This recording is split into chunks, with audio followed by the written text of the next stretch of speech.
século jamais usava este termo na boca de Deus. Nunca eles usaram. Eles não eram helênicos. Eles se afastavam completamente de tudo que a Torá proibia. As escrituras hebraicas reconhecem que só o Eterno, o Hashem, o Adonai, é o único Elohim. Ele não é Zeus, Deus. Ele não é o pai do Paternon. Ele não é grego, em hipótese alguma. Ele é o Elohim de toda a terra. E este é o termo correto que ele usou com a sua mão quando escreveu os 10 mandamentos.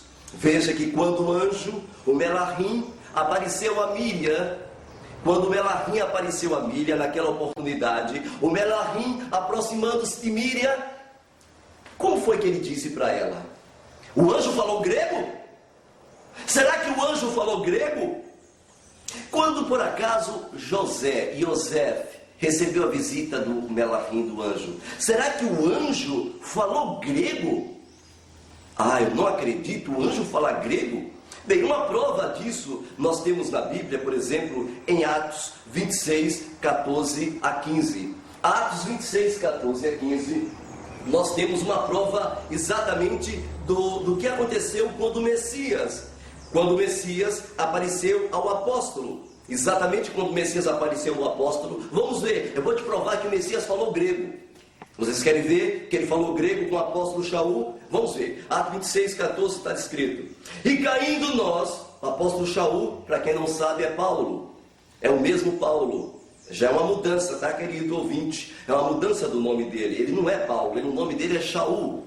É totalmente diferente. Paulo significa o diminuto, o pequenininho, aquele que foi rebaixado.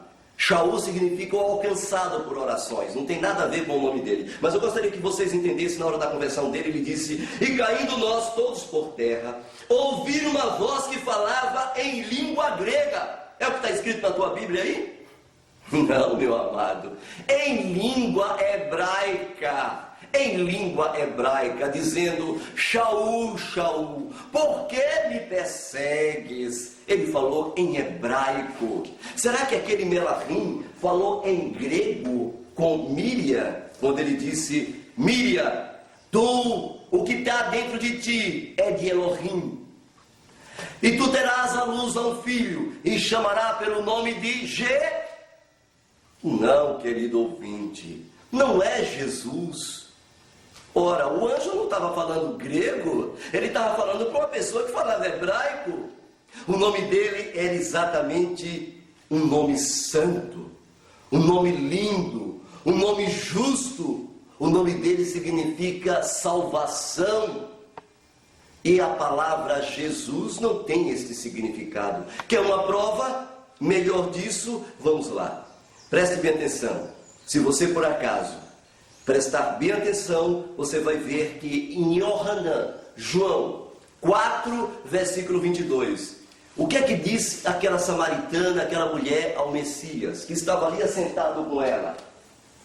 O que foi que ele disse? Ele disse: mulher, nem aqui e nem em Jerusalém, mas o Eterno quer que o adore em espírito e em verdade, porque a salvação vem de quem? Vem dos gregos. É? O que está escrito aí? Vem dos judeus. A salvação vem dos judeus, prezados ouvintes. Por incrível que pareça, aquele que foi nascido em Israel, aquele que tem um nome santo, foi escolhido com uma missão santa. O Messias, que foi revelado a Miriam, esse Messias, jamais, o nome dele foi Jesus. Vejam, não existe letra J. A primeira coisa que você vai se deparar com o termo Jesus é que a letra J nem existia em hebraico, nem latim, nem grego. Não existe. Eu me lembro quando eu era criança, na missa, eu me lembro quando eu estava lá na missa, que o padre rezava a missa. Me lembro quando ele dizia: em nome de Patre, Filho, Espírito Santo, em nome de Jesus Cristo. E isso era este termo que adquiriu uma roupagem. A letra J, por exemplo, ela só entra em nossa linguagem a partir do século XIV. No século XIV, a letra J entra. E eles trocam o I, e então fica Jesus. Eu gostaria que vocês entendessem, prezados ouvintes, que se vocês chegassem em Roma, ali no sul de Roma, no bairro onde ficava o Celta, e perguntasse: vocês conhecem o Messias que morreu numa cruz? E esse Messias que se chama o Eu Sou é a salvação, Yeshua. Vocês conhecem eles? Os romanos iam dizer para você: olha, eu não conheço, em hipótese alguma. Mas se você chegasse para aquelas pessoas e perguntassem: escuta, vocês conhecem Jesus? Automaticamente eles diziam: ah, sim, é o nosso Deus que aqui em Roma nós adoramos como Mercúrio. Ah, nós amamos Jesus, o que nasceu no dia 25 de dezembro. Era estas deidades que tinha e que estava na mente do povo naquela época, prezados ouvintes.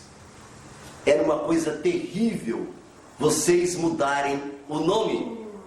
Ao mudar o nome, no mundo espiritual hebraico, há uma grande maldição. Por quê? Porque em hebraico os nomes têm significado. Se você muda o nome, automaticamente o significado é mudado. Por exemplo, o nome Ie significa eu sou. Shua significa salvação. Se você muda este som, esta fonética, automaticamente outro significado vai tomar conta do mundo, do que você colocou. É o caso de Daniel. O mesmo acontece também com Jesus. Você sabe o que significa Jesus em hebraico? Eu conversei com um judeu que estava hospedado na minha casa há um tempo atrás, e ele falava inglês fluentemente, então aproveitei, conversei um pouco com ele em inglês e perguntei para ele o que significava na língua dele Jesus. E ele me pediu para que eu falasse de novo. Eu falei: pense em hebraico, a sua língua mãe é hebraico. E ele então me disse: fala de novo. Eu falei: Jesus, e Jesus. Ele disse: para mim você está falando, o eu sou é um cavalo. A Bíblia é clara quando diz, em Yeshayahu 52, 5 e 6, quando a Bíblia diz claramente: o meu nome é blasfemado incessantemente no meio deles, mas o meu povo conhecerá o meu nome. Veja, prezados ouvintes, que só tem um grupo que vai conhecer o nome verdadeiro do Salvador. E esse grupo, o Eterno de Israel chama de o meu povo. Porque a palavra sus em hebraico bíblico significa cavalo, não no índice, é o termo, é a língua que se fala em Israel hoje, o índice, mas no termo bíblico sus é cavalo. Mas você pode dizer: não, mas sus não tem nada a ver, sus aqui é grego, e sus e cavalo em grego é hipona, ou hippos, sei lá. Bem, queridos, eu gostaria que vocês entendessem que sus em grego é uma blasfêmia, tanto em grego como latim. Está lá, eu vou mostrar para vocês. Gramática grega, S.J. Freire, está aí, diante de vocês. Sabe o que significa sus? Nas declinações, significa porco. Porco, é incrível. Sus significa porco. Exatamente por isso que Antíoco Epifânio pediu para que os judeus sacrificassem diante da estátua de Zeus. Diante da estátua de Zeus, pediu que sacrificasse um porco dentro do templo sagrado, dentro do templo santo, meus prezados ouvintes. Por isso que eu gostaria que vocês entendessem que Apocalipse 17, 3, a Bíblia diz que aquela mulher